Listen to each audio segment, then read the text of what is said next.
welcome, welcome. It's Riding with AMAP. And Roy's back with me. Can you believe it? He's been dodging me forever, chasing girls and chasing soccer balls. And mainly the soccer balls. Mainly the soccer balls, he says. But I got Giselle out, and we have Katara.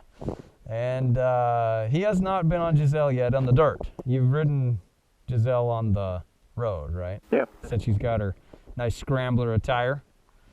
All right. So what you thinking of the KLR? It sounds cool. It sounds cool. I was just talking about whenever you're engine braking, the low rumble it gives is pretty good. Blip, blip, blip, blip. All right, cool. All right, well, let's hit it. That wasn't very cool when you can't kick it on the first. Come on. There she rires. All right, let's head on out here.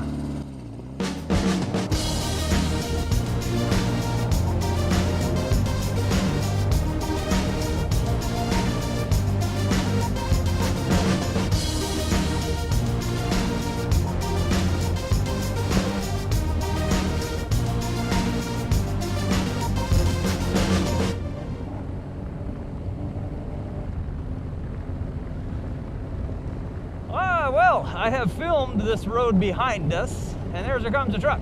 So we're going to go to the right side of the road. And I have not filmed in front of us. We are in the Cherokee National Forest, right close to South Holston Lake. It's just right over there. And how you doing, Mr. Forerunner? So we are kind of out documenting the TAT. This is part of it. Come on up and take the lead. Oh, there's a turkey. Look at the turkey up there. Big, nice turkey. See if we can get her to fly. Nope, she's just gonna run. Run up into the bushes, into the trees. Usually there's a whole bunch of them. It's kind of rare to see them, just one of them like that.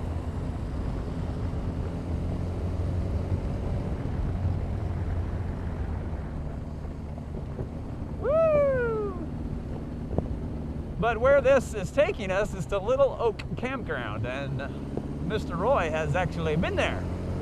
That's usually where we camp. We were going to camp there last week, but what happened? We went to the beach. We went to the beach instead. We went to Outer Banks. We found that slow down in that corner. We dodged a tropical storm. That's right. Is it hitting there now? No, it hit there Sunday. I know for sure Sunday. Cool. So we had, the best part was it was before peak season, so we didn't get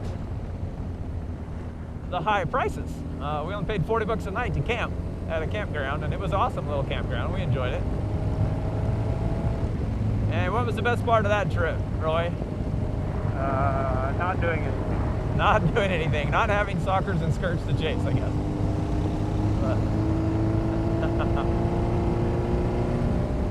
But yeah, that was nice. It was really nice. We'd never been to Outer Banks before. My wife was born and raised here in Tennessee, and the beach only being 6 hours away if you had to Myrtle. Outer Banks is about 8 hours away, so she never made that trip, so we decided to take it. I was going to do it on my first motovlog, where I went to Virginia Beach before I had an action camera. And back when you stuck a camera inside your chest. on my neck. It's my neck cam.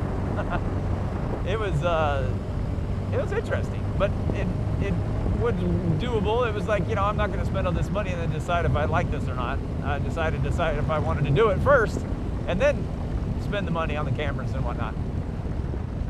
So we ended up, but I was going to go to Outer Banks on that trip, and my wife was like, she was really ticked off at me because she'd always heard of Outer Banks and never been there.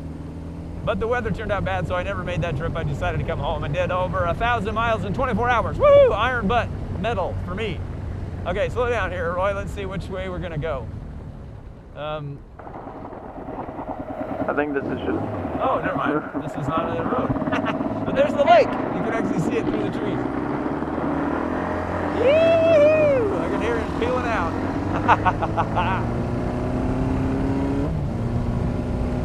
So anyway, we made it to Outer Banks, and there's there's several parts of Outer Banks.